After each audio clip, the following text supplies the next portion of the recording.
Oud is learned. It's not something you can just try or read about and then expect to know everything overnight. Just like tea appreciation, or cigar connoisseurship, or recognizing scales in music, Oud is a journey. If you're reading this or hearing this, it means you've already embarked on this journey, and you'd like to dive deeper into this magical world. This may be your first Cambodian Oud purchase, or your 10th. Either way, at EO, it's all about facilitating that journey, to let you experience the finest Oud at every level. It could be through discovering what traditional Cambodian Oud smells like in the first place, or, like what you have here, exploring through contrast, smelling a Cambodi that shows you a different dimension to what you'd normally expect to coax out of kombucha's krasna. Cambodian Oud doesn't typically showcase a smooth incense heart like you'll smell in Kam Kyoryo. Quite the contrary, it's typically light and fruity, with notes of apricot or peach jam, often replete with auxiliary notes. The dry downs are usually a bit tart or sawdust woody. It's not supposed to smell like green incense dipped in aged puer, like krasna jacked up with raw resin to show their muscle, as in the case with this Cambodi. Navigating the Oud landscape can be overwhelming. Where do you start? Why are there such price discrepancies? How does Kam Kyoryo compare to Oud that elsewhere would cost you 500 a gram? That's why it's crucial to have authentic benchmarks.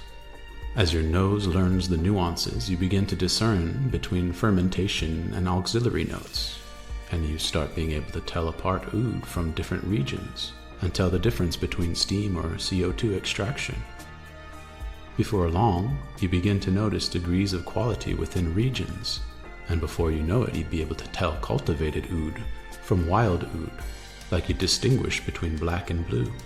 And all the while as you progress, you'd notice you enjoy Oud more and more.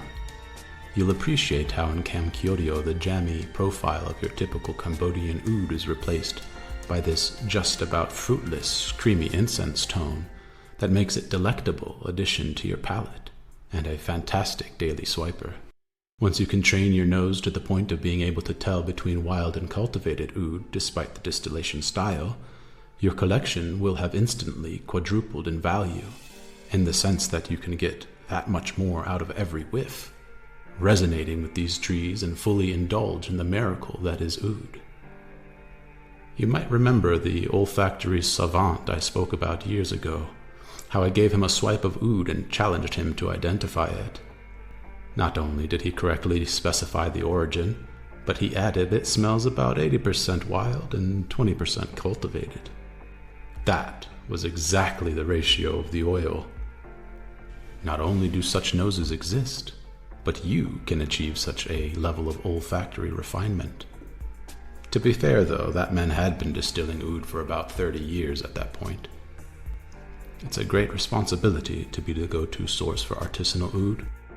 It requires from us a high standard on all fronts, since if you're new to Oud, we must ensure that your benchmarks are accurate, while there's no messing around with a seasoned Oud head.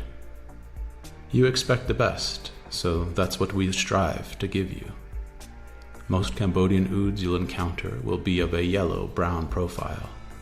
If you're lucky enough to score a quality vintage distillation, you'd discover a red liqueur-like depth that made Cambodian Ouds famous.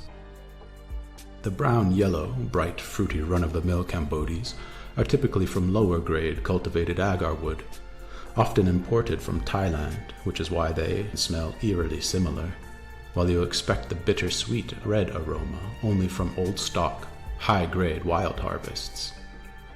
Kam Kyoryo, on the other hand, takes you to greener pastures. This Oud was co-distilled, using mostly cultivated agar wood, but a portion of the brew was a wild harvest, used to bolster the profile. Part of the wild harvests are from trees that are still growing. The resin is chiseled out, and the tree is allowed to continue growing. In the past, the tree would have been cut down as soon as it was found.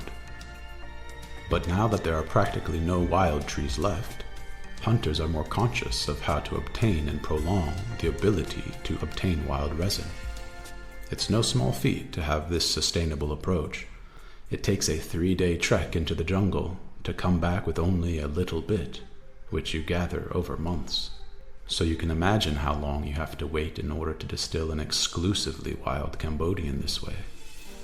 But it's not just the apportioning of the grades of wood that gives Kam Kyoryo its distinct profile, but the way these harvests were distilled. If you ever wondered what artisanal oud distillation means, distill Cambodian agar wood and try not to get the fruity jammy notes.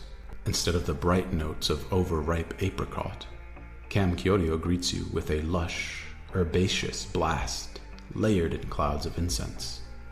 Smell deeply and you'll pick up on a beautifully discreet mintiness, not exactly in a mentholic sense, but rather mince-piercing quality, which in oud terms often hints at the quality, hence its rarity.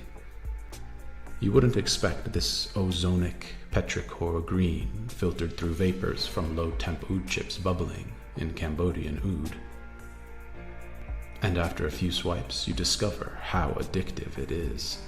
What you have here is the same quality oud that elsewhere sells for 500 per gram. We could have honored the market and followed market pricing, asking 1,500 for a bottle, because that's the benchmark that's out there. But that's the problem. We want you to experience oud properly, to have an authentic journey. That's all it's ever been about. So rather than charge you 500 a gram for this oil, we're going to give it to you at a guilt-free price, as we believe an educated consumer is our greatest asset. Because it won't set you back $1,500, you can buy a bottle, or 3 guilt-free, to have on hand and don as your signature daily wear. An oud journey without a Cambodi to reach for is like wearing only one boot for the hike. Kam Kyoryo is worth it for the lessons it has to teach alone, and worth it even more because it's difficult for me to imagine someone who loves oud who won't be tempted to take 4 fat swipes every time you uncap the bottle.